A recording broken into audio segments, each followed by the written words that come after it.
Maestra Carmen, bienvenida, buenos días. A ver, aquí salgo ahorita yo. Ahí estoy ya. Permíteme cargar la presentación. Impuestos.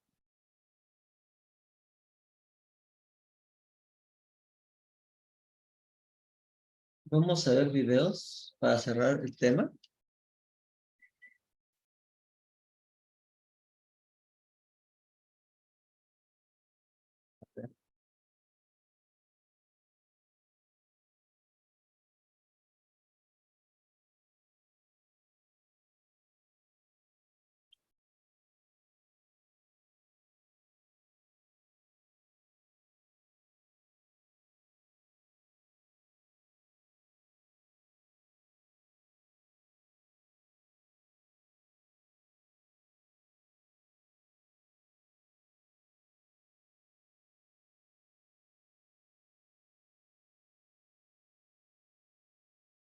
El primer video. En la clase anterior hemos hablado sobre el comercio.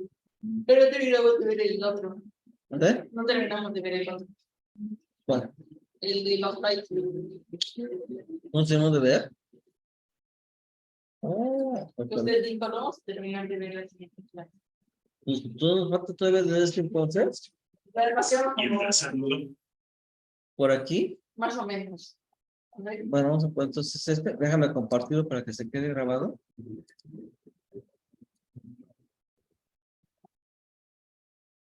Y comparto el audio. Todo se me olvida.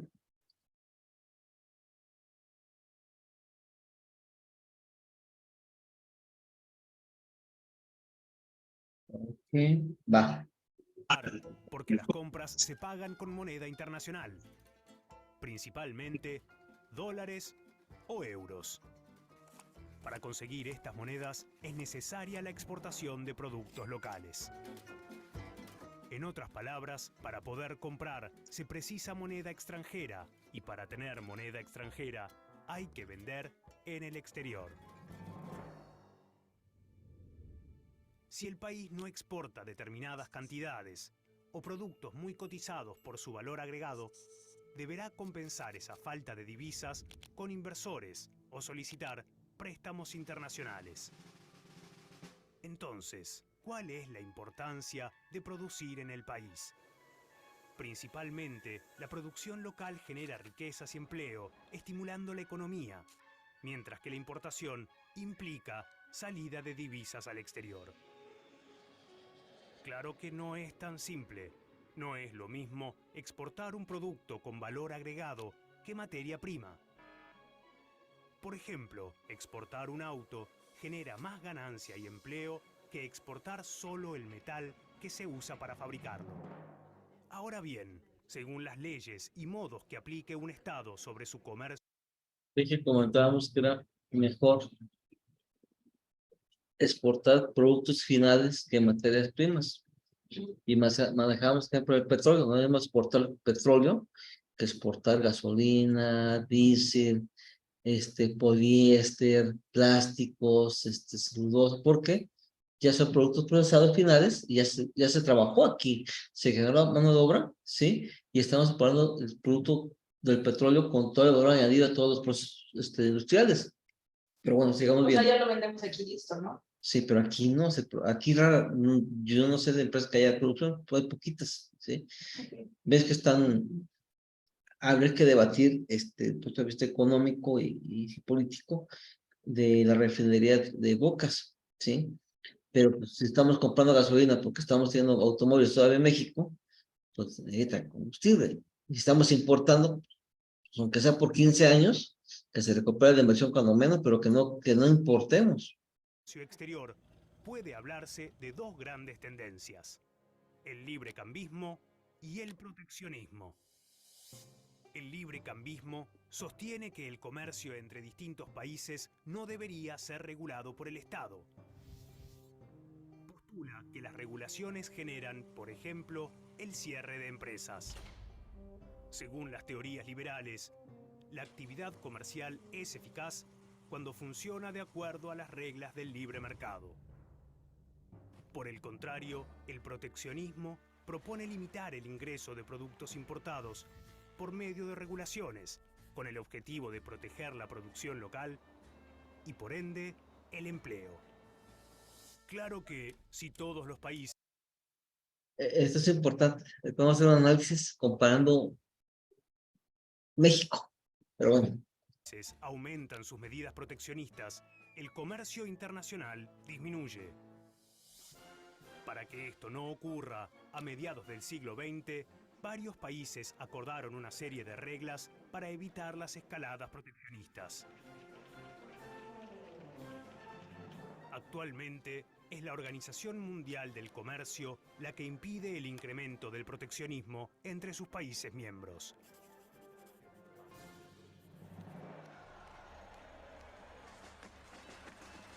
Las opiniones más críticas de este sistema apuntan a la desigualdad que persiste entre países desarrollados y aquellos en desarrollo con menos opciones de crecimiento.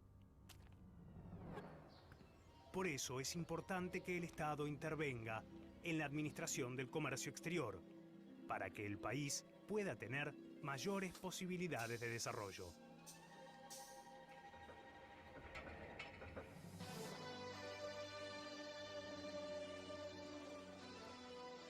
Un Estado presente ayuda a que empresas locales puedan fabricar también algunos productos que antes solo se podían conseguir en el mercado si eran importados de otros países. Ahora Diego puede conseguir unos botines como los que tanto quería y fabricados en Argentina.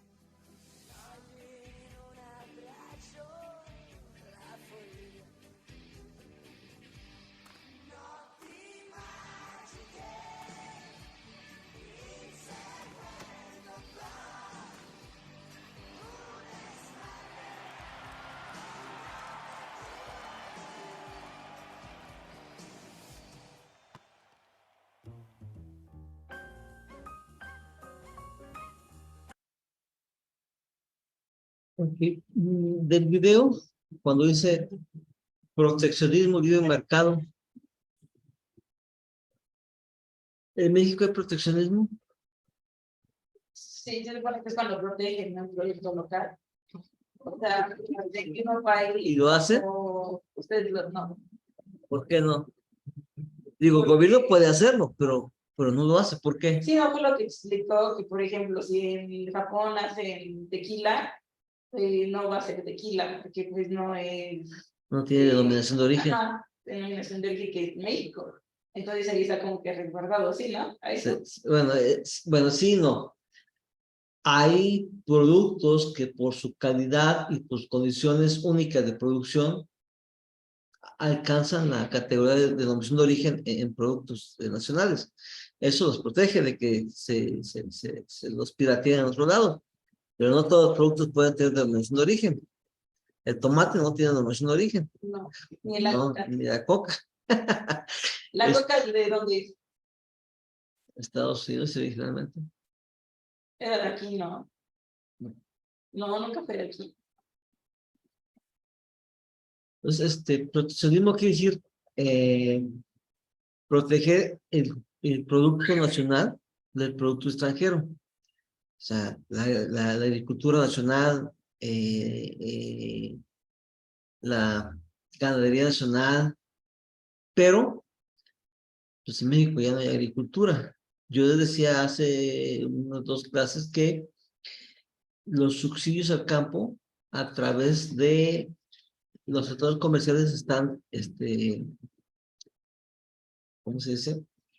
Prohibidos para generar una competencia más equitativa entre los países que forman el TEMEC, el Tratado de México, Estados Unidos, Canadá, ya no es TLC, no Libre Comercio. Pero, pues, vemos de repente en documentales que el campo americano todavía tiene muchos subsidios, tanto refacciones como abonos como el combustible. Yo decía, el combustible que utilizan para los tractores, ya que es el diésel, incluso porque tiene subsidios y es más económico, hasta lo pintan de un color diferente, para que cuando lo vean en la gasolinera, cuando ejerzan, si ven de repente en una inspección un diésel una camioneta con diésel que no es para agricultura, lo multa porque está utilizando el diésel que es para tractores y demás, por color, pero bueno, los subsidios impactan directamente en el campo. En México se prohíben porque de repente están prohibidos por el TEMEC. Hay subsidios ahorita que están permitidos, pero bueno, el campo en México está muy maltratado. No hay muchos áreas de riego, ¿sí? O sea, depende todavía del temporal, y el temporal es muy inestable en México. Ya no hay temporada de lluvias como antes, ¿sí? Entonces, tener una hectárea de riego es valioso, es muy caro y es muy poco aquí en México. Ok, entonces acabamos de ver este video que vamos a ver, el otro ya vimos ahorita lo que era el proteccionismo de una manera muy rápida y lo que era el libre mercado y cómo afecta y cómo se genera. Al final de cuentas se busca que haya trabajo en el país, ¿sí? Y no que no haya trabajo. El trabajo lo generan transformando las materias primas en productos finales. No nada más produciendo en el campo, en extracción, ¿sí? En la economía de primaria, sino también en la secundaria y en la terciaria, y hasta en la cuaternaria, que es la de tecnología ahora actualmente. ¿Sí? Bueno, vamos a ver el otro video, permíteme.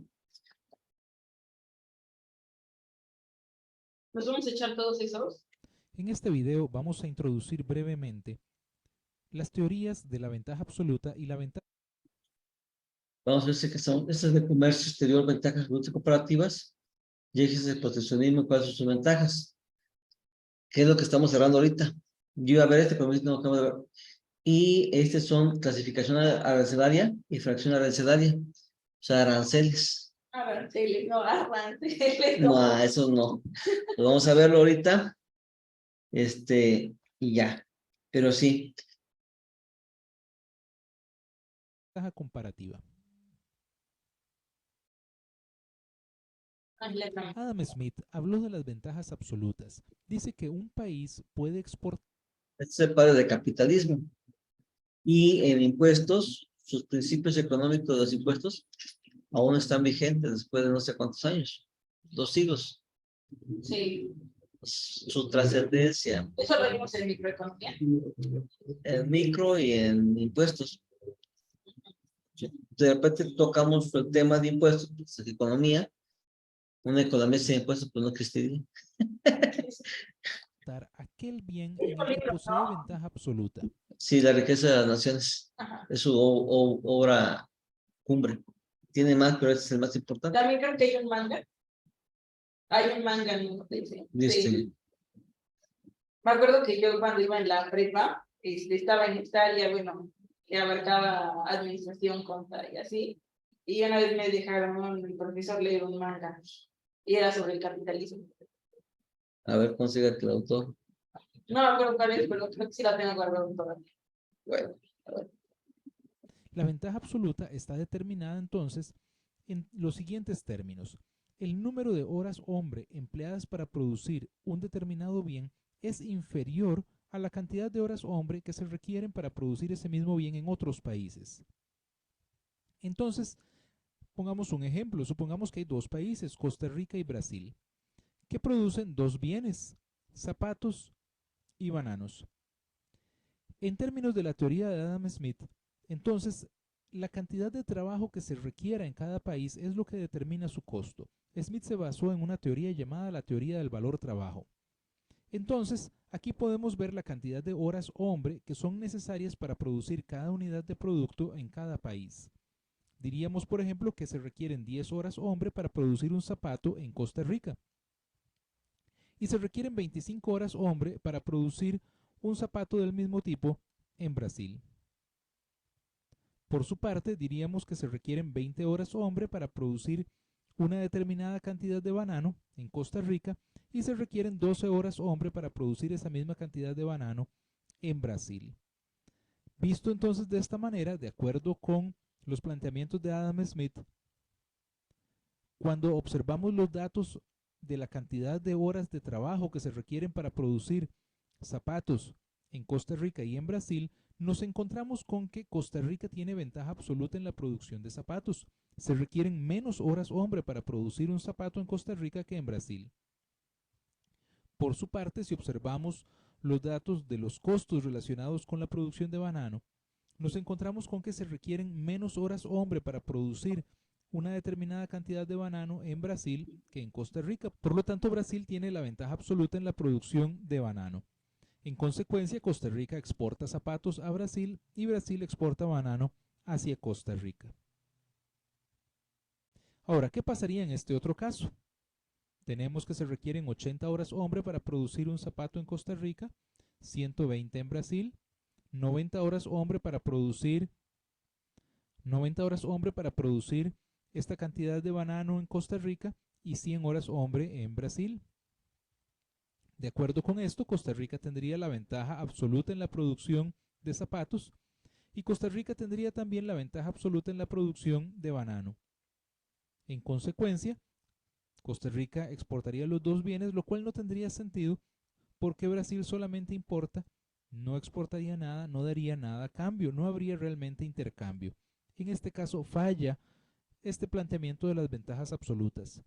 Entonces David Ricardo viene y mejora esta formulación y plantea el concepto de ventaja comparativa. Un país puede exportar entonces aquellos bienes en los cuales posee ventaja comparativa, es decir, aquellos en los bienes que puede producir a un costo relativo más bajo comparado con el resto de los demás países. Entonces, para esto, tomando otra vez nuestros dos países de ejemplo y los dos bienes, tenemos las horas hombre para producir un zapato en Costa Rica y en Brasil y para producir la cantidad de banano y en Costa Rica y en Brasil. Pero entonces ya no vamos a tomar estos números tal cuales, sino que vamos a utilizar los costos de oportunidad. Entonces necesitamos calcular el costo de oportunidad de producir zapatos en Costa Rica. Recordemos que si Costa Rica produce zapatos, sacrificaría su producción de banano, por lo tanto el costo de oportunidad sería de 80 sobre 90, lo cual nos daría 0.89. Ese sería entonces el costo de oportunidad de un zapato en Costa Rica, es decir, se sacrificarían 0.89 unidades de banano para producir zapatos. Por su parte, el costo de oportunidad en Brasil sería de 120 sobre 100, lo cual sería 1.2.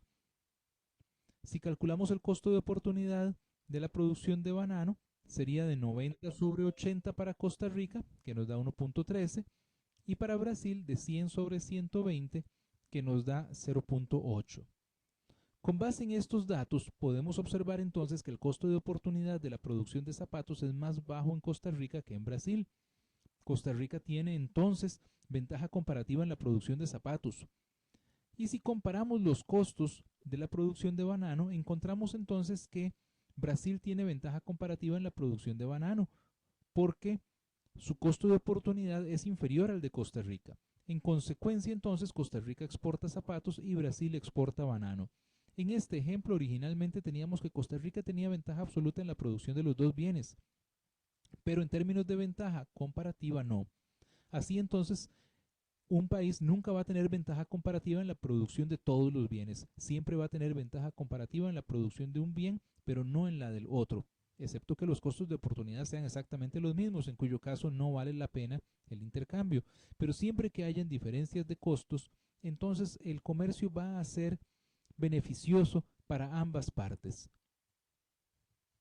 Muchas gracias. Le invitamos a suscribirse a nuestro canal de YouTube. Gracias. Donde cuesta menos producir es el experto. Y donde cuesta más producir es donde importa. Porque cuesta más producir lo que importarlo. Sí, por ejemplo, de los zapatos, ¿cuál es el primer país? No, Costa Rica. Costa Rica. Era el que tenía más productividad, menos tiempo. Entonces, Brasil es el que se tardaba más y tenía menos producto. Busca los factores que tú quieras, porque tenía más maquinaria, más industria, más tecnología, y por eso te daba más fácil de producirlo, porque tenía más tecnología y era más mano de obra, más sana el trabajo. Pero bueno, entonces ya vimos cómo se genera el intercambio. ¿Por qué se genera? ¿Sí? Vamos a ver otro video. En la clase anterior hemos hablado sobre el comercio internacional. ¿Qué ocurría cuando los países podrían comprar bienes o servicios procedentes de otros países diferentes? Dijimos que había mucho debate sobre si esto iba a ser positivo o negativo para un país y que había dos posturas contrarias. Una era el libre cambio, que es la que hemos hablado en la clase anterior, que decía que no había que poner ninguna traba al libre comercio, es decir, ningún obstáculo para que, de manera totalmente libre, los países pudieran comerciar entre ellos. Dijimos que el principal argumento era que los países se iban a especializar en aquello en lo que producían mejor y que iban a importar de otros países aquellos que o bien no sabían producir o producían peor. Por ejemplo, si España es muy bueno produciendo aceite de oliva, se especializará en ese bien, ya que lo producirá mejor que nadie y lo podrá vender a otros países. Sin embargo, si no sabe producir teléfonos móviles, directamente lo puede comprar a otros países como Estados Unidos, que tal vez lo produzca mucho mejor. Lo mismo ocurrirá con Estados Unidos. Se va a especializar en producir teléfonos móviles, ya que es quien lo hace muy bien, y aquellos otros bienes que no sabe producir, como por ejemplo aceite de oliva, lo comprará de otros países como España.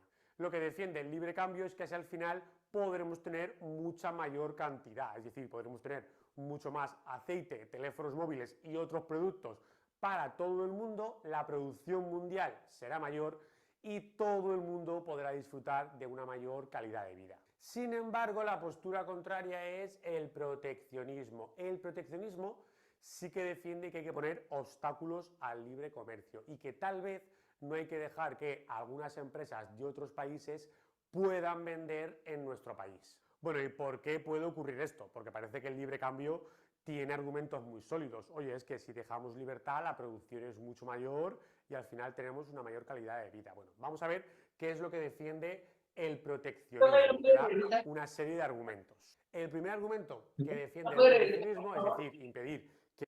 ¿Qué tanto? Pero ahí nada más el proteccionalismo, lo voy a escribir. Pero-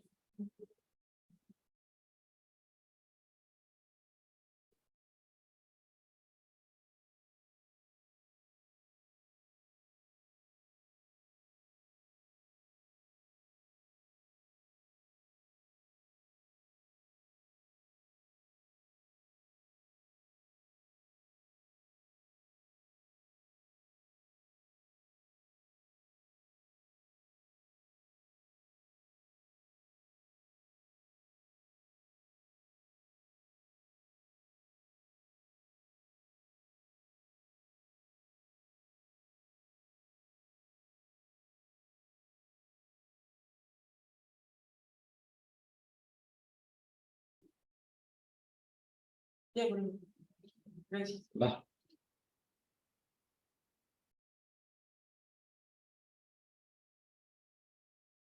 Proteccionismo, que da una serie de argumentos. El primer argumento que defiende el proteccionismo, es decir, impedir que vendan empresas extranjeras en nuestro país, es que no hay que depender de algunas industrias que son estratégicas.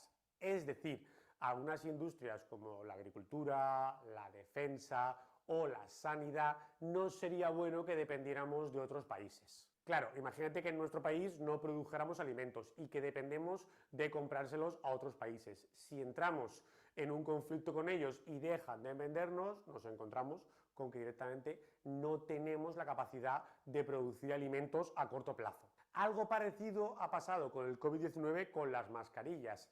La mayoría de mascarillas se producían en Alemania, en China y en Estados Unidos. Cuando estalló la pandemia, estos países dijeron, hombre, ahora las mascarillas nos las quedamos para nosotros, porque las necesitamos, no se las vamos a vender a otros países. Y en muchos países del mundo, como España, estuvimos meses en el que era imposible que pudiéramos comprar una mascarilla. Claro, aquí tenemos un primer argumento. Con el libre cambio podríamos seguir comprando a empresas. Este argumento de no poder comprar un accesorio para la salud en la pandemia no se dio solo en España. Aún en la misma Estados Unidos hubo escasez. ¿Por qué? Porque no debemos producir mascarillas para el sector salud, el sector médico. Son en Estados Unidos, de los 50 millones, son 5 millones de médicos, de enfermeras, un poquito más, un poquito menos, que el mercado se convierte de 5 millones a los otros 50 millones de habitantes que requieren mascarillas para hacer todo. Fue exponencial el salto de necesidad.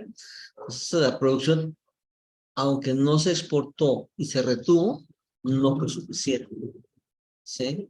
No crean que porque no se exportó, el mercado americano, estadounidense, fue cubierto con la producción norteamericana. ¿Sí? Faltó. Si lo quieren ver, ¿por qué lo digo? Familia que vive allá, en los hospitales donde trabajaban, no había mascarillas en accesorios. Se agotaron. Si ustedes checan contextualmente las noticias de ese tiempo, de esa cronológica, la noticia era de que no había insumos médicos de protección. Entonces, aunque no se haya exportado y se haya retenido el producto de salud, no fue suficiente para dar abasto a la población. No solamente al sector salud, sino a toda la población. ¿Sí? Seguimos como nota, comentario. Sí. De Alemania, de China y de Estados Unidos, y las españolas, si no son competitivas porque lo hacen peor, cerrarán y nos quedaremos sin empresas españolas que produzcan mascarillas. Pero si protegemos el mercado e impedimos que las empresas extranjeras produzcan, las empresas españolas, las empresas nacionales, sí que seguirán produciendo y vendiendo mascarillas. Un segundo argumento es favorecer la producción y el empleo nacional. Claro, si solo compramos a empresas extranjeras, si las empresas nacionales se dan cuenta que no venden, al final van a cerrar y se perderán miles o millones de puestos de trabajo. Este es uno de los motivos por los que Donald Trump recurrió al proteccionismo para proteger el mercado americano.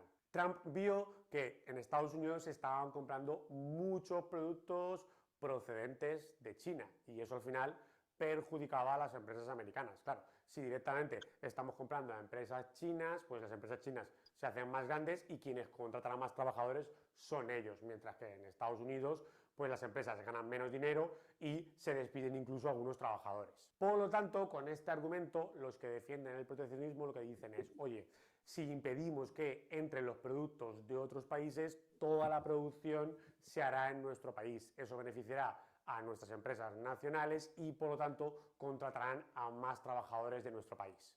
Otro argumento es proteger la aparición de nuevas industrias nacientes dentro de nuestro país. Imagínate que en un determinado país no hay una industria textil que produce ropa y quieren empezar a desarrollarla.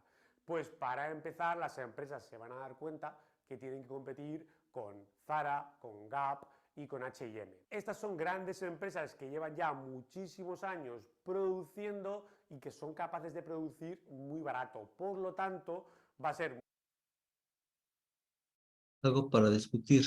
Se supone que en el año 2035 se van a dejar de producir los autos de combustible y como medida para la conservación del medio ambiente, ecológica y demás. Está bien, se dejan de producir, pero no dejan de existir. ¿Qué implica esto? ¿Cuánto dura un carro después de que se produce? ¿Se le da mantenimiento? ¿Cómo? ¿Cuánto dura un carro en servicio que se le da mantenimiento operacional? Mucho tiempo, ¿no? Pues pone tú 20 años.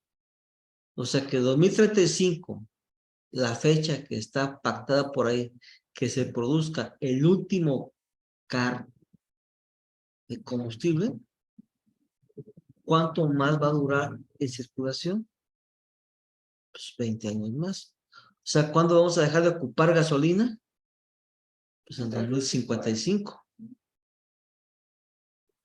Entonces, invertir en una refinería es malo. Digo, porque no es que se prohíban, se deja de producir. Es diferente. Que va a haber muchos mecanismos de verificación, ya habrá que sortearlos.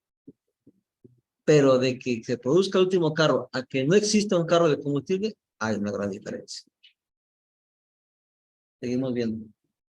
muy difícil que una nueva empresa pueda competir con ellas. Así, los defensores del proteccionismo defienden que se puede proteger estas industrias nacientes. Pues, por ejemplo, en este sector textil se puede impedir que estas empresas extranjeras, como H&M y Gap, vendan en nuestro país y así que se desarrolle nuestra empresa nacional. Y cuando nuestra empresa nacional ya se haya desarrollado, ya ha podido hacer sus inversiones y pueda producir tan bien como ellos, entonces se puede permitir que entre las empresas extranjeras. Y un último motivo es la recaudación de dinero. En muchas ocasiones lo que se hace es poner impuestos a las empresas que entran de fuera, ¿no? Lo que llamamos aranceles. Claro, las empresas extranjeras, si quieren entrar los productos, tienen que pagar dinero y por tanto nuestro país, al poner esa dificultad, está ingresando mucho dinero con estos aranceles. Bueno, pues en ocasiones el objetivo es este: oye, vamos a ponerle impuestos a las empresas extranjeras y así recaudamos dinero. Como conclusión final, ¿el proteccionismo qué hace? Pues favorecer principalmente a las empresas nacionales, que si le quitamos la competencia a las empresas extranjeras, van a ver cómo ahora ellos, claro, van a poder vender mucho más. Si los consumidores no pueden comprar a empresas extranjeras, solo a las nacionales, pues se van a ver muy beneficiadas. Perjudicados los consumidores. Claro, las empresas nacionales, como ahora no tienen los rivales de otros países, se pueden aprovechar y poner precios más altos, porque claro, nosotros los consumidores no tenemos tantas alternativas. Como conclusión final te diré que la mayoría de economistas están a favor del libre cambio, es decir, que no haya obstáculos a este comercio internacional, ya que, como dijimos en la clase anterior, esta libertad de comprar y vender entre países puede favorecer a todo el mundo, ya que al final podemos obtener una mayor cantidad de bienes, de mayor calidad, y como la gente produce lo que mejor sabe hacer, normalmente también podemos comprarlo a precios más baratos. Sin embargo, algunos economistas reconocen que para aquellos países que están subdesarrollados o en vías de desarrollo y que no pueden competir sus empresas con las grandes multinacionales, puede ser aconsejable que hagan ciertas medidas proteccionistas en algunos sectores en concreto. Lo dejamos aquí en el vídeo de hoy. Ahora vamos a ver en la siguiente clase las medidas proteccionistas, es decir, aquellas medidas que pueden utilizar los países para... ¿Qué recomienda? Prudencia. O sea, ni te vayas al extremo del libre mercado, libre cambio, ni te vayas al extremo del proteccionismo. Elige, selecciona, la mesura. ¿Qué sectores económicos requieren de protección para tener una industria bollante en tu país? ¿Y cuáles no? Pero bueno, lo dice, ¿sí? Yo le pregunto a un nacional de Estados Unidos, va a decir que no, que libre mercado, libre cambio. Bueno, vamos a ver el otro. Haz el comentario mientras pongo el otro.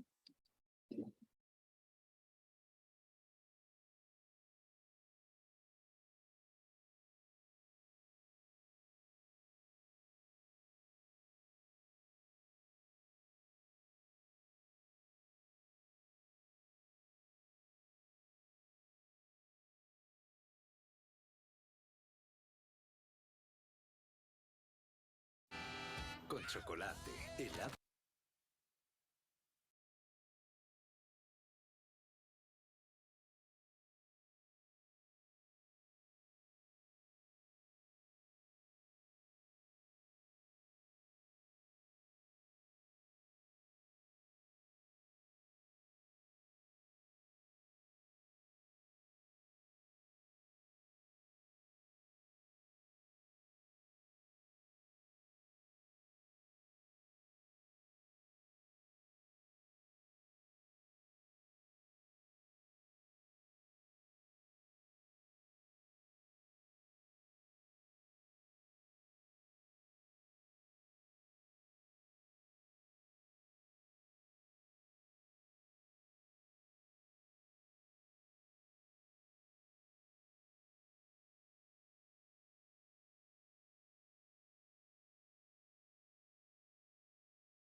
En la clase de hoy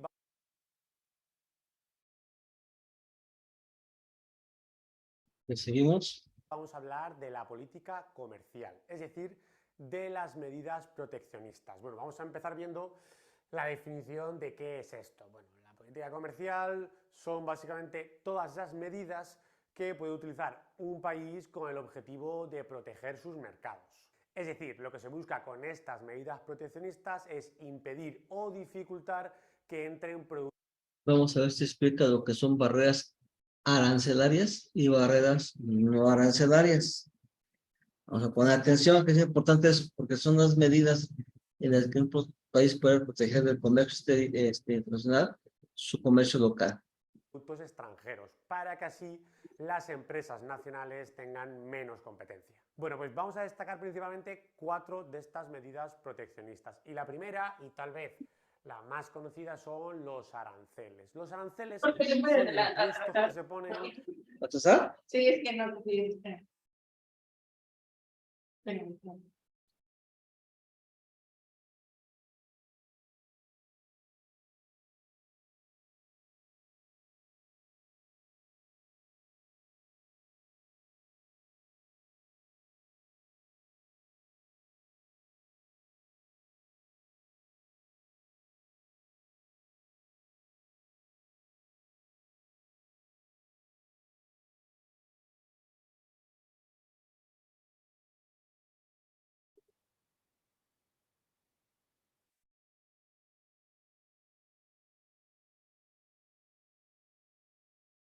Ya,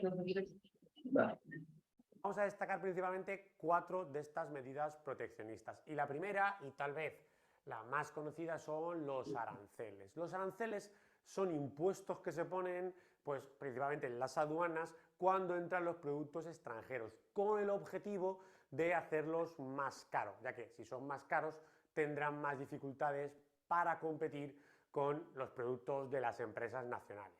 Por ejemplo, imagínate que las empresas españolas venden el kilo de pollo a 7 euros. Si de repente hay empresas extranjeras que lo están vendiendo a 5, pues habrá mucha gente que prefiera comprar este pollo de estas empresas extranjeras más baratas. Sin embargo, si de repente la Unión Europea establece un arancel de 3 euros por el kilo de pollo, pues automáticamente ese kilo de pollo que cuesta 5 pasará a valer 8. Esto claramente beneficia a las empresas españolas, ya que ellos seguirán vendiendo el kilo de pollo a 7 euros, las extranjeras estarán a 8 y por tanto muchos más consumidores preferirán comprarlo a estas empresas españolas a 7 euros más barato. De hecho, es lo que hace la Unión Europea, que pone muchos aranceles tanto a aves como huevos que vienen de países extranjeros. El principal efecto que vemos, está claro, es que con el arancel suben los precios. Beneficiados principalmente 2, las empresas nacionales, que ahora ven cómo sus competidores extranjeros tienen que vender más caro, y el Estado, ya que con estos aranceles, con estos impuestos, se recauda dinero. Perjudicados primero las empresas extranjeras, que ahora ven cómo tienen que pagar impuestos y encima, al vender más caro, venden menos productos. Y luego los consumidores nacionales, es decir, los consumidores de nuestro propio país, que antes podían comprar el kilo de pollo a 5 euros, pero que ahora ven que le ponen un impuesto por lo que tienen que comprarlo más caro. Hacemos un espacio, sí, y me voy a aclarar del comercio internacional al comercio local, con un caso aquí en Puebla. Se quiere peatonalizar la calle 16 de septiembre, desde la 7 Oriente hasta la Avenida Juan de Palafox y Mendoza. Son 3 calles. ¿Qué efectos se está teniendo en el sector empresarial? Hay unos en contra y otros a favor. ¿Cuáles están a favor? Pues que tienen comercios de venta totalmente al menudeo, porque la gente pues, se detiene, ve, platica y compra. ¿Cuáles no están a favor? Pues que tienen dentro del mismo comercio, sí, un porcentaje importante de ventas al mayoreo, 40 hasta un 50% de ventas, porque al impedirse acceder a las camionetas que compran mercancía, porque se va a peatonalizar la calle, pues se trunca, ¿sí? o se tumba un sector importante de las ventas de este sector al mayoreo. ¿Cuántos empresarios son de uno y otro? Habría que hacer una lista. Pero eso es a nivel nacional, nada más local, nada más de aquí de una calle, e impacta. Imagínense con lo que es comercio internacional y son exportaciones de miles de millones de pesos a veces, o euros, o dólares, o yenes. Luego tenemos una segunda medida, que son los contingentes. Los contingentes son límites máximos a la importación de determinados bienes extranjeros. Es decir, podemos traer bienes de otros países, pero hasta una cantidad máxima. Por ejemplo, la Unión Europea podría establecer una cantidad máxima de 50.000 pares de zapatos que podrían entrar de Vietnam. ¿Cuál es el efecto de este contingente? Bueno, pues que como se está reduciendo la oferta, se está reduciendo en este caso la cantidad de zapatos que se pueden vender, eso va a hacer que aumenten los precios. Claro, siempre que haya una menor cantidad, se genera escasez y los precios suben. De nuevo, los beneficiados, las empresas nacionales, que ven cómo ahora tienen menos rivales extranjeros que no pueden meter tantos productos en nuestro país. En este caso, el Estado no recauda dinero y por tanto no saldría beneficiado. Perjudicados, exactamente igual que antes, las empresas extranjeras, que ahora ven cómo no pueden introducir tantos productos, y los consumidores nacionales, que ven que al haber menos productos, al haber escasez, lo que está haciendo es que los precios aumentan. Por lo tanto, los efectos los mismos que los aranceles, salvo que ahora el Estado no recauda dinero. Tenemos una tercera medida, que es subvenciones a las empresas nacionales. Con las subvenciones, el Estado lo que puede hacer es directamente darle ayudas a las empresas nacionales, ayudas para que a lo mejor pueda vender más barato en otros países.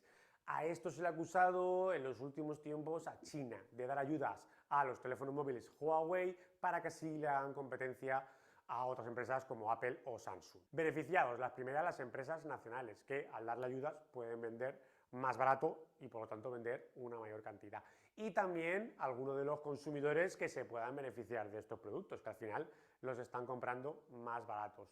Pero ¿qué ocurre? Que si estamos dando ayudas, al final estas ayudas tienen que salir de los impuestos. Por lo tanto, también los contribuyentes, quien paga impuestos, salen perjudicados, porque al final el dinero sale de sus bolsillos. Entonces, aunque los consumidores se pueden beneficiar de menores precios, luego al final pueden tener que pagar mayores impuestos. Y luego tenemos las barreras no arancelarias. Estas barreras no arancelarias lo que hacen es intentar dificultar la entrada de productos extranjeros poniéndole normas muy estrictas. Por ejemplo, que tengan que cumplir ciertos estándares de calidad, cumplir normas de higiene o que tengan que hacer muchos trámites en las aduanas. Muchas veces ha pasado que alumnos míos han pedido productos como camisetas de fútbol a China y me han dicho, bueno, es que tenemos el producto ahí parado en las aduanas durante por lo menos un mes. Los efectos parecidos a los aranceles y los contingentes. Al final acaban entrando menos productos y se reduce la oferta. Por lo tanto, al haber menos alternativas, se genera escasez y los precios aumentan. Ojo, con barreras no arancelarias, a lo mejor en productos no perecederos, tener un parado un mes, o sea, tiene inversión y con una planeación efectiva de inventarios y almacenes, se puede salvar el producto y el proyecto de las ventas. Pero con productos perecederos, son alimentos, ¿sí? Frutas, verduras, carnes, mariscos y demás, ahí ya no. Pero bueno. Beneficiados, de nuevo, las empresas nacionales, que no tendrán tantos competidores, y perjudicados las empresas extranjeras, que no pueden entrar tantos productos en nuestro país, y por supuesto los consumidores nacionales, que hemos dicho que acabarán pagando un precio más alto por esta escasez de oferta, por el hecho de que no puedan entrar tantos productos. Y con esto acabamos por hoy. Estas son las principales 4 medidas proteccionistas y los efectos que provocan. Nos vemos, como siempre, en la siguiente clase. Ok.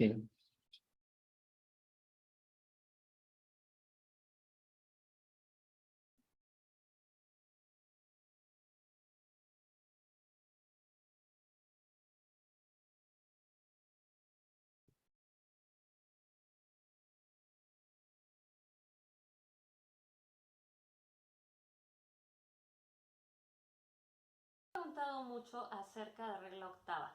No puedo hablar de regla octava si es que no conocen de clasificación arancelaria.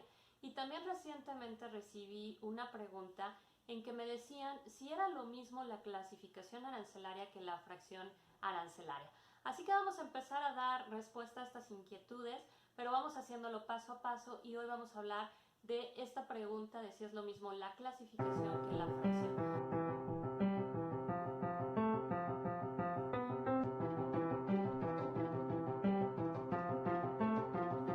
Hola, ¿qué tal? Bienvenidos a Negocios sin Complicaciones. Mi nombre es Nadia Montes, especialista en comercio exterior y gestión empresarial. Y en efecto, vamos a ahondar un poquito más acerca de la clasificación arancelaria porque hemos estado recibiendo muchas consultas al respecto. Sin embargo, antes de iniciar con el tema, te recuerdo que estamos todavía con días disponibles para que aproveches el precio de preregistro al taller de valoración aduanera y manifestación de valor que tendremos el próximo 4 y 5 de septiembre. Recuerda que son 2 fechas porque el taller son 8 horas. No quiere decir que se van a abrir 2 grupos. Es un solo grupo, pero es un taller de 8 horas que en realidad son 3 talleres. El taller sobre los métodos de valoración aduanera, cómo se emplean y en qué casos. El taller sobre llenado correcto de la manifestación de valor con base al nuevo formato y con base al trámite que está por incorporarse a la BUSEM. Y el taller de cómo respaldar esa manifestación de valor con un contrato de compraventa que el licenciado Teoc Flores, gran amigo de GMO Consultores, nos está haciendo favor de redactar. Ese machote se les va a entregar el día del taller a los participantes y va a dar el taller de 2 horas indicándonos cómo usarlo, en qué caso y cómo respaldar la información del mismo contrato. Así que por eso son 8 horas de taller, porque en realidad incluye 3 talleres en uno. Y sin más, pues vámonos al tema. Me han preguntado mucho acerca de regla octava. No puedo hablar de regla octava si es que no conocen de clasificación arancelaria. Y también recientemente recibí una pregunta en que me decían si era lo mismo la clasificación arancelaria que la fracción arancelaria. Así que vamos a empezar a dar respuesta a estas inquietudes, pero vamos haciéndolo paso a paso y hoy vamos a hablar de esta pregunta de si es lo mismo la clasificación que la fracción. La respuesta, y bueno, ya a la persona que me hizo esa pregunta ya le respondí aquí por YouTube en los comentarios del canal. La respuesta es no, ¿ok? Clasificación arancelaria es el proceso por medio del cual obtenemos la fracción arancelaria. Recuerden, aquí les voy a dejar al final del video el link a ese video y también les voy a dejar aquí la tarjetita. Recordemos que la fracción arancelaria es un código de 8 dígitos y ese código de 8 dígitos es, los primeros 6 son universales, es decir, se pueden usar en todas las aduanas del mundo. Ojo, en comercio internacional se homologó los criterios para las materias y los productos, porque no te imaginas diferentes criterios, diferentes productos, del mismo producto y diferentes homologaciones de diferentes países, pues no. Entonces, aquí tengo yo un ejemplo, pero vamos a ver después, sí, de cómo es el número y cómo se incrementa, sí, ya está. Pero sí es claro, porque es como,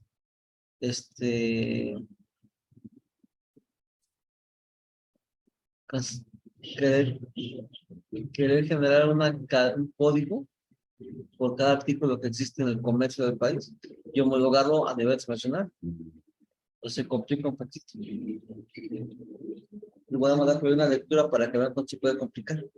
Y más si están creando productos nuevos. ¿Por qué? Tiene que integrarse a la legislación internacional, no solamente del país que lo hace, sino que no se va a exportar. Entonces, impacta todo. Pero bueno, sigamos viendo el video. Bueno, los que no vieron la presentación, sigamos viendo el video. Y precisamente es la forma en que identificamos para efectos de comercio exterior a los productos, ¿ok? ¿Cómo llegamos a ese código de 8 dígitos? Precisamente a través de este proceso que se llama clasificación arancelaria. Y para poder clasificar, y esto va sobre todo para aquellos que están estudiando negocios o comercio internacional, es decir, una carrera afín, para poder clasificar, recordemos que nos tenemos que remitir a una ley, que es la Ley de los Impuestos Generales de Importación y Exportación. Recuerden que en el Masterclass de Estructura Jurídica del Comercio Exterior ya mencionaba que esta ley está dentro del brazo de lo fiscal, es decir, va de la mano junto con la ley aduanera y da sustento a todas las operaciones de índole fiscal en México. En esta ley vamos a tener solo dos. Yo me quiero salir de la carrera. No es que te quede, te tienes que especializar en una parte, ¿sí? Aquí te muestran todas las aristas o cuestiones, o el espectro de opciones que tienes cuando vas a trabajar. Sí, si bien no eres experta en aduanas, porque no eres de comercio exterior, te toca trabajar algo porque eres contadora y te toca porque tiene una parte fiscal. Yo que les decía, terminen la carrera y trabajen como practicante un semestre en un despacho fiscal, un despacho contable, un despacho de auditoría y un despacho de comercio exterior. Y aprendan lo más que puedan. Trabajen y piden una carta de recomendación en cada uno. Cuando terminen de trabajar, la experiencia acumulada, ¿sí? En reglamentos, formatos, procesos, contratos, requisitos, tips, es mucho. Sí. Y tendrá mejor opción de buscar mejor empleo con esta formación de 2 años en 4 diferentes áreas de especialista contable. ¿Sí? Ya si tú te gusta más una y te quieres seguir formando ahí, pues te sigues formando ahí. Sí. Pero conócelas, trabájalas, ¿sí? Y ve si te puedes decidir por pasión o por económico. ¿Cuál deja más? Porque luego se dije no por económico. Si te gusta más otro, pues pero conoces. Aquí te damos la probadita nada más, una materia y una parte que te un comercio. Y ahí te toca fiscal, pero te puedes especializar. ¿Sí? Sí, pues acá. Artículos. El primer artículo nos remite a la TIGIE, la tarifa de los impuestos generales de importación y exportación, que no es más que el listado de todas las fracciones arancelarias de todos los productos que puedan pasar por una aduana. Entonces, ya se imaginarán que este primer artículo son páginas y páginas y páginas de información. Es como si tuviéramos el catálogo de todos los productos que pueden entrar por una aduana, ¿ok? El artículo 2 de esta ley es la mecánica de clasificación, es precisamente el procedimiento que ocupamos los expertos en comercio exterior para poder llegar a esa fracción arancelaria. Este episodio no pretende ser un curso de clasificación arancelaria porque créanme que no es tan sencillo. El curso más básico que imparto es el de 4 horas y recuerden que les prometí que lo vamos a tener en este segundo semestre del año.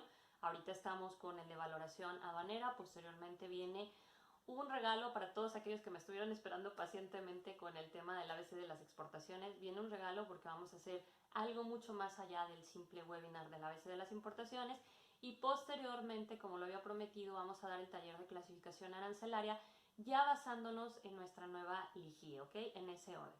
Entonces, este episodio no pretende ser el curso porque no me da la vida, o sea, son unos cuantos minutos, pero sí puedo explicarles cómo hacemos ese proceso, ¿ok? En el artículo segundo de la LIGIE vamos a tener 2 fracciones. La fracción primera nos remite precisamente al tema de esta sesión, a las reglas generales de clasificación. Las reglas generales de clasificación que encontramos, repito, en este artículo segundo, fracción primera de la LIGIE, no son más que copia fiel, o sea, un copy-paste de la ley suprema en materia de clasificación, si lo quieren ver como una ley, que en realidad es la convención del sistema armonizado de designación el sistema armonizado de designación y codificación de mercaderías, que es el sistema internacional que desarrolló la Organización Mundial de Aduanas para que todos los países del mundo tengan precisamente el mismo sistema de clasificación. Por eso se llama sistema armonizado, porque es común para todos los miembros de la OMA. Por ahí hay algunas diferencias para los países miembros de la LADI, porque ellos tienen su tarifa basada en la famosa ALADI o NALADILSA, ¿sí? Pero bueno, ese es punto de aparte, sin embargo la mecánica es equivalente, ¿ok? Entonces, basándonos en este sistema armonizado, de ahí se extrae precisamente la LIGIE y de esta LIGIE se copia precisamente las reglas generales de clasificación. Estas son 6 reglas que nos hablan de lo siguiente. En la primera regla nos habla de cómo clasificar aquellos productos que, este es un tecnicismo de la gente que nos dedicamos al comercio exterior, que dice de productos legalmente nombrados. ¿Qué quiere decir esto de productos legalmente nombrados? Recordemos que una fracción arancelaria se compone de 8 dígitos. Los 2 primeros dígitos son capítulo, los 2 segundos dígitos, es decir, ese conjunto de 4 dígitos se llama partida. Y acuérdense que aquí vamos de lo general a lo más específico. Entonces, un ejemplo de un producto legalmente nombrado sería aquellos productos de la partida 0101. Capítulo 01, animales vivos, el genérico, o sea, todos los animales vivos, ¿sí? Por ahí dicen de broma, del mundo mundial, ¿no? O sea, todos los animales vivos van al capítulo 1, ¿ok? Pero cuando hablamos ya de la partida 0101, exclusivamente nos estamos refiriendo a caballos, asnos, mulos y burdéganos vivos, ¿ok? Muy específico, ¿va? Ahí es cuando tenemos una clasificación de productos basándonos en la regla primera, es decir, la partida tal cual ya define al producto, ya ni le busques por otra, ¿ok? Esa es la regla general primera. Ahora, ¿qué pasa si yo no puedo clasificar mi producto con base a esta regla? Las reglas generales se aplican por orden sucesivo y por exclusión, es decir, mi producto no está legalmente nombrado, no encuentro una partida que tal cual me diga que ahí va el producto, entonces me tengo que ir a la segunda regla de las generales. La segunda regla de las generales me va a servir en 2 casos específicos. Productos que por logística se presentan desmontados, es decir, no están armados porque por logística sería imposible moverlos. Ejemplo, compramos estos muebles en tiendas, pues bueno, voy a decir marcas, no quiero hacer promoción a nadie, pero vamos a decir marcas. Compro en Home Depot, en Office Depot, en Office Max, en todas estas tiendas, compro un escritorio. El escritorio yo no me lo llevo armado a mi casa, el escritorio viene en una caja. Y en esa caja vienen todas las partes que componen el escritorio, vienen los tornillos, vienen las arandelas, incluso vienen las llaves Allen para poder armar ese escritorio, todos los herrajes, etcétera, etcétera. Cuando este producto pasa por la aduana, en la aduana no se van a poner a clasificar tantos tornillos, tantas arandelas, tantas tablas de madera, tantos herrajes, tanto de esto. No, al final eso está destinado a convertirse en un escritorio. Entonces los productos que en la aduana se presentan desmontados se van a clasificar conforme al producto como si ya estuviera montado, ¿ok? Esa es la primera parte de la regla. También esta regla me sirve para productos que aún no están terminados, pero que ya presentan la característica esencial del producto terminado. Es decir, yo puedo estar elaborando sillas, pero en realidad yo no voy a vender la silla completa.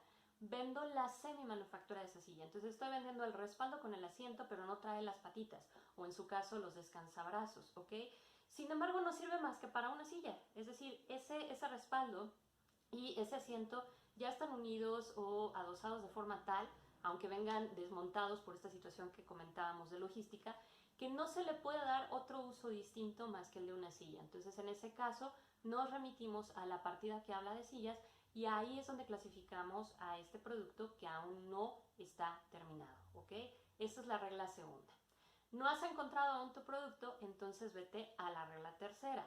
La regla tercera nos habla, y básicamente aquí sí nos referimos a todo lo que es la industria de la transformación. Recordemos que industria de la transformación es industria alimenticia, industria química y químico-farmacéutica. O sea, principalmente aquella industria que yo mezclo distintos ingredientes y el producto resultante es algo totalmente diferente, ¿ok? En este caso hablamos de productos mezclados, ¿ok? Y también nos habla esta regla de los juegos. ¿A qué nos referimos con los juegos? Tú vas, caballero, por ejemplo, al centro comercial o a una tienda departamental y te compras una máquina de afeitar. La máquina de afeitar no nada más es la máquina. Viene eso en un estuchito, ya saben, vinil, imitación piel, ¿sí? Este plástico que parece piel pero que no lo es. Y viene la máquina, viene el cargador, viene a lo mejor una o dos cabezas para rasurar y a veces hasta te regalan una muestra de la crema de rasurar y pues esta brochita para que ustedes apliquen la crema, ¿no? Eso es un juego acondicionado para la venta, ¿ok? Entonces esta regla tercera clasifica este tipo de productos, ¿sí? Y básicamente la regla nos dice 3 cosas importantes. Vamos a clasificar por la partida que describa al producto de manera más específica, es decir, nos vamos al ingrediente principal de ese producto mezclado y con base en esto clasificamos al producto. Un ejemplo sería leche de chocolate, ¿sí? Al final lo que tú estás comprando es leche, claro, es una leche edulcorada y es una leche que le pusieron algún equivalente a chocolate, porque hoy en día Es raro que nos vendan chocolate, ¿no? Pero al final es una leche, ¿sí? Ese es el ingrediente principal. También nos dice esta regla, por su uso. Estamos en este caso del estuche, pues de la máquina de afeitar. Ahí no me importa si no trae la brochita, no me importa si no trae la muestra de la crema de afeitar, pero ciertamente si no trae la navaja y no trae la máquina no te puedes rasurar, ¿estamos de acuerdo? Entonces ahí clasificamos por el uso del producto o de este juego acondicionado para la venta al por menor. Y luego tenemos la partida, la última en el orden de ser tomada en cuenta, es decir, no puedo encontrar la más específica, no puedo ir remitirme al uso específico, pues entonces hago mi listado de partidas y la última en su numeración y por orden sucesivo es la que voy a tomar. Por eso es que muchas veces encontramos fracciones que acaban con ese 99, los demás de los demás, o sea, no cabe en ningún otro lado y pues me tengo que clasificar en ese tipo de partidas, ¿ok? Luego nos vamos a la regla cuarta. La regla cuarta aplica sobre todo para el campo de innovaciones y el campo tecnológico, cuando tengo un nuevo producto y como tal, pues obviamente no existe una fracción arancelaria para ese producto.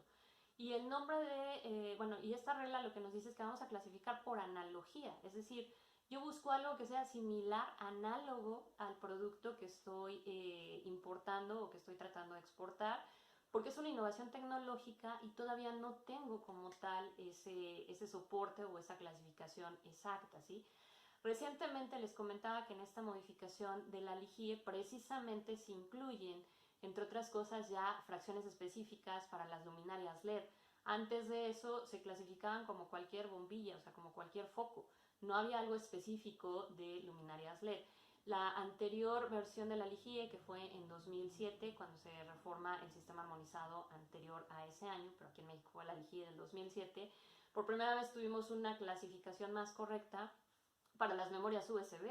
Se les seguían considerando como medios magnéticos de grabación, es decir, como si fuera el disco de 3,5 o de 5 1/4, y los que son ochenteros y setenteros como yo me entienden perfectamente de qué estoy hablando, ¿sí?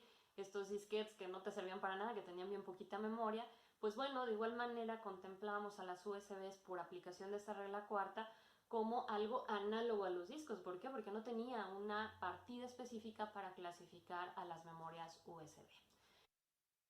Esto, ves que te decía que la producción de artículos de innovación tecnológica es tan rápido, salud, que las leyes a veces se quedan cortas y mientras se integran los nuevos productos a las leyes, pues donde la acomodan.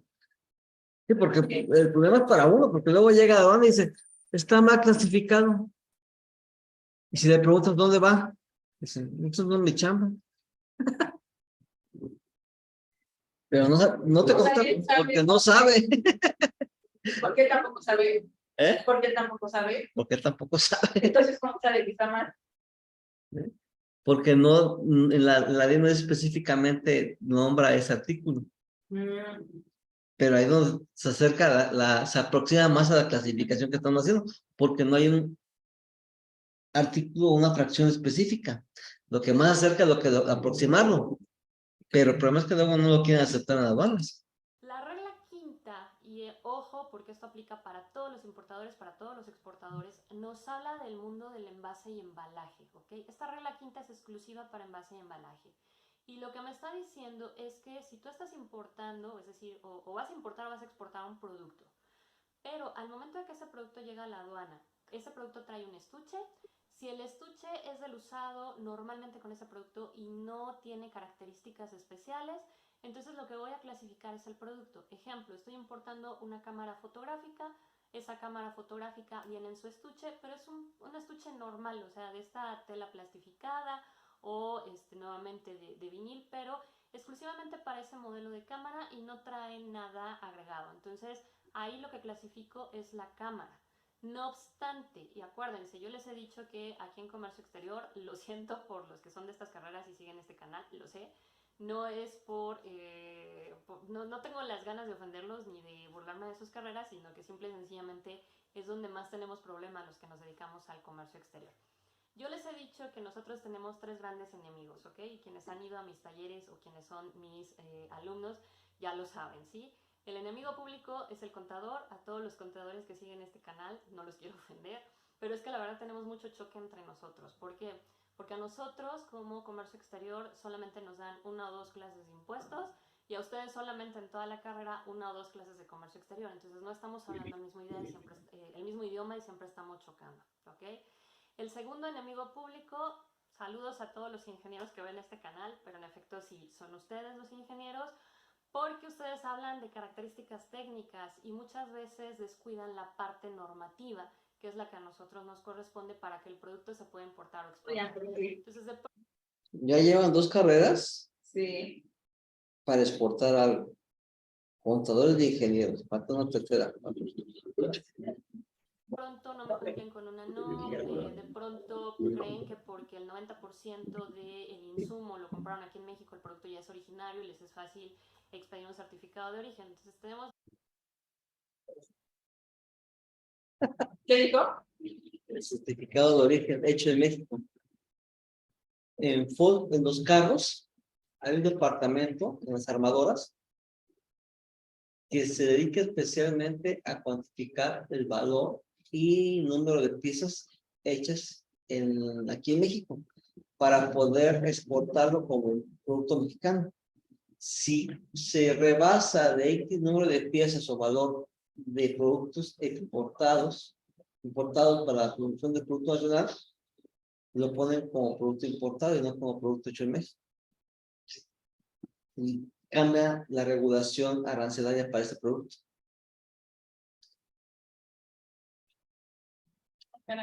Caray, ¿no? Entonces te imaginas estar ahí contando, lleva 3 arandelas, 2 tornillos, de hecho en México, de hecho en México, no hecho en México, valor, importe, piezas. Ay. ¿Qué importe de valor de piezas está hecho en México? ¿Qué importe de valor está importado hecho en el extranjero? ¿Se puede considerar hecho en México, no de acuerdo al porcentaje de piezas y valores? Entonces, muchos problemas con ustedes en ese sentido, porque sí, ustedes son ingenieros, nosotros somos licenciados y hablamos 2 idiomas completamente diferentes. Entonces, ese es el enemigo público número 2. Y el enemigo público número 3 es nuestro amigo Merca. Saludos a todos los mercadólogos que ven este canal. El problema que tenemos con ustedes, Mercas, es que muchas veces en este afán de vender el producto, y viene muy a colación con esta regla general, de pronto se disparan en la mercadotecnia del producto y nos presentan envases muy innovadores. Pero hay que tener cuidado con estos envases muy innovadores, porque muchas veces ese envase, y precisamente de esto nos habla la regla, ya no es un envase normalmente vendido con el producto, sino que aquí ya tengo otro producto. Y si yo tengo otro producto, entonces yo clasifico 2 cosas en la aduana. Tengo que dar un valor al producto y tengo que dar un valor como tal a ese envase de embalaje. Un ejemplo clásico de esto es, en efecto, están vendiendo ese celular y le van a poner un estuche, pero no es el normalmente vendido con el celular. Es un estuche que a lo mejor trae cristales de Swarovski. Ojo, porque ahí yo lo que tengo es un celular, pero también tengo una joya. Entonces, tengo que tener mucho cuidado con este tipo de situaciones. Finalmente, regla sexta de las generales, de lo que nos va a hablar es de que de la 1 a la 5 te sirve para encontrar los 4 primeros dígitos de esa fracción arancelaria, es decir, los 2 primeros pares, ¿ok? La partida. Ahora lo que te dice esta sexta regla general es: vuelve a aplicar las reglas 1 a 5 en orden sucesivo y por exclusión hasta que llegues a la subpartida, ¿sí? Las reglas generales de clasificación nos sirven para clasificar un producto a nivel subpartida. ¿Por qué? Porque este es el código universal. ¿Qué tengo que hacer para definir la partida? Tendré que remitirme a las reglas complementarias, pero de eso ya les estaré hablando en el episodio de la próxima semana. Y les recuerdo que pues llegaremos a hablar de la regla octava de las complementarias, pero no me quise meter directo en regla octava porque no van a entender de dónde surge esta regla octava, ¿ok? Les recuerdo, y esto es para todos los que no son expertos en comercio exterior o negocios internacionales, que la clasificación no es cosa de juego, ¿ok? Sí tiene que ser una persona que conozca la mecánica. Estuve viendo muchos videos, pero esta es la que mejor explica. Te da un contexto, echa relax, te maneja humor, pero va llevando el tema, el contenido y el contexto bien. Hay otros que son más técnicos, pero tú te manejas muchos artículos. Se trata que te dices de ese ejemplo que vaya llevando el contenido temático de lo que estamos viendo y esto va bien. La clasificación, aquí les está Lo único malo es que no son amigas de los contadores. hablando a grosso modo de qué tratan estas Pero relaciones. ya me cayó mal. Tienen que tener experiencia clasificando. Ya perdí un fan. Ya me dio Un seguidor. Puedes ayudar a Ya me dio clasificar. los Por supuesto, llevo ya bastantes años clasificando productos. Cuando veo que el producto no lo voy a poder clasificar, entonces sí ya los remito con una agencia aduanal que sé que tienen clasificadores para que ellos en su carácter técnico puedan definir la clasificación correcta del producto. Y de antemano les recuerdo a todos aquellos que importan o exportan, la obligación de clasificar no es de ustedes, es del agente aduanal. Por eso la importancia de seleccionar al mejor agente aduanal para que efectúe la clasificación de esos productos, ¿ok? Y bien, esto ha sido todo por mi parte esta semana. Nos vemos, primero Dios, el próximo. Empieza un pequeño resumen, pero hay muchos tecnicismos. Va el otro y último.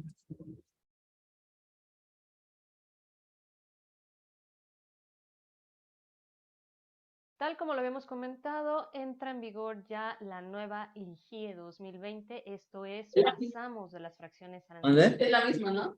Sí, Ah. sí, si ves tú dice episodio 159. Oh, Tiene ya hay más de 200. Lo está revisando porque maneja muchos temas. Sí, pero estos son los dos temas que elegí que mejor expresa para dar el contexto de lo que estamos viendo de aranceles.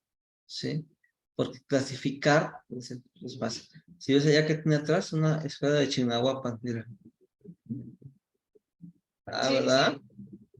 sí. ¿Y de dónde es? ¿No sabe? Es todo de México, creo. Pero bueno, pues vamos a ver. Eres enemiga del pastor. No es enemiga, sino que Pero ves que actualmente ya no eres aislado de la empresa. Antes, hace 25, 30 años, el contador era en una oficina y ahí le llegaba todo y ahí emanaba todo. Actualmente tienes que ser multidisciplinario. Tienes que saber algo de administración para llevarte con administración, algo de mercadotecnia para llevar, algo de ingeniería para llevarte con ingeniería. ¿Por qué? Porque todo tiene que ver con contabilidad. Al final de cuentas, todos van a necesitar dinero. todos van a ir con nosotros. Sí, pero poder comunicarnos y entendernos en Sí. un campo multidisciplinario, cuando antes es una formación muy diagonal, solamente contabilidad. Ahora ves un poquito de administración, e incluso en el emprendedurismo llevas mercadotecnia, unos toques ahí, son unas pinceladas, pero llevas algo de mercadotecnia.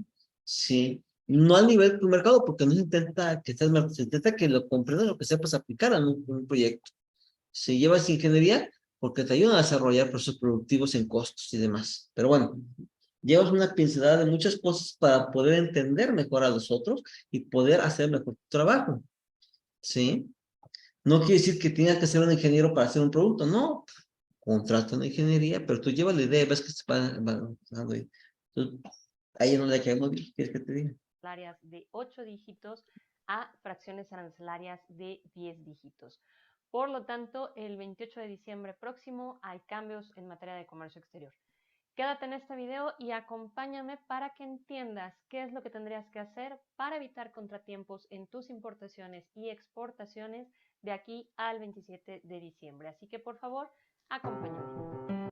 Contratiempos es que se quede Más tiempo. sí, por acuérdate que el almacenaje en aduanas, en el almacén general, pues está caro el metro cuadrado.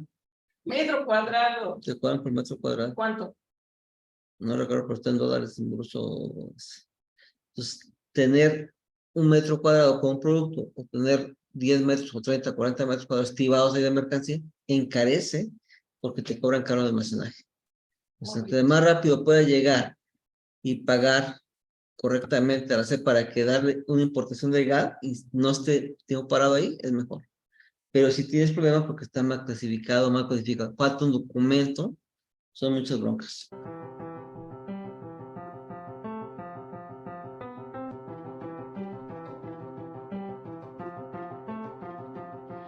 Hola, ¿qué tal? Bienvenidos. bienvenido a Negocios sin Complicaciones. Mi nombre es Nadia Montes, especialista en comercio exterior y gestión empresarial. Y pues estamos ya terminando esta última etapa de la temporada 2020 del canal. Estamos ya en el mes de diciembre. De hecho, ya puedes ver mi decoración navideña. Yo soy, y ya lo saben, fanática de la Navidad, así que me di a la tarea de adornar ya la casa de ustedes y obviamente el set ya en temas navideños. Al respecto, y antes de iniciar con el tema del día de hoy, tengo dos anuncios importantes para ti.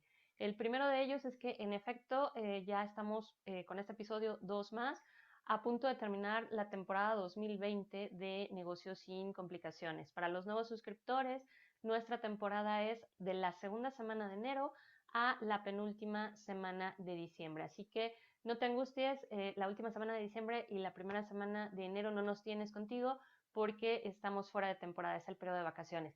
Y esto nos lleva al siguiente tema.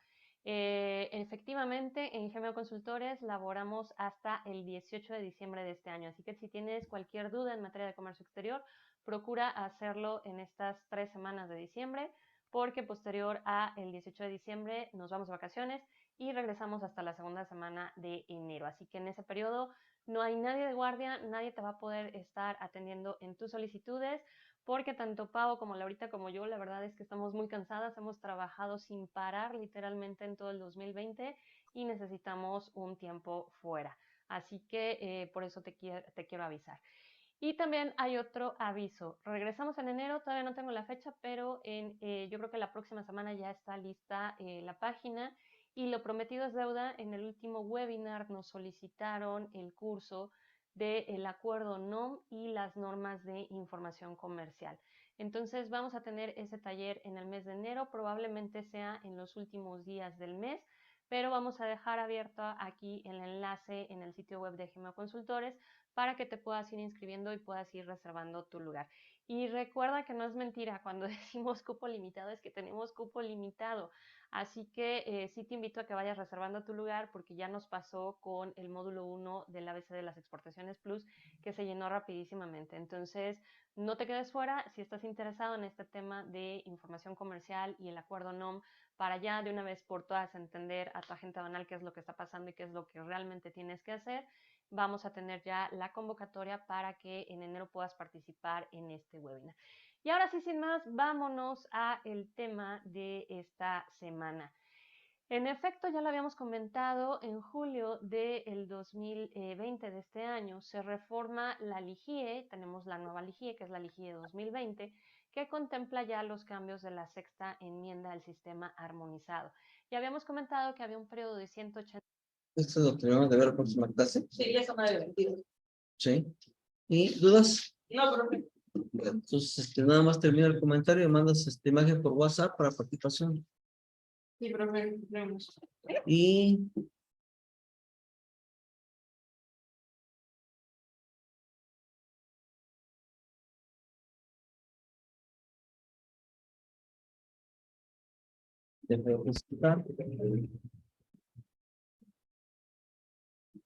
vemos el miércoles. Bye bye. Dios, profe.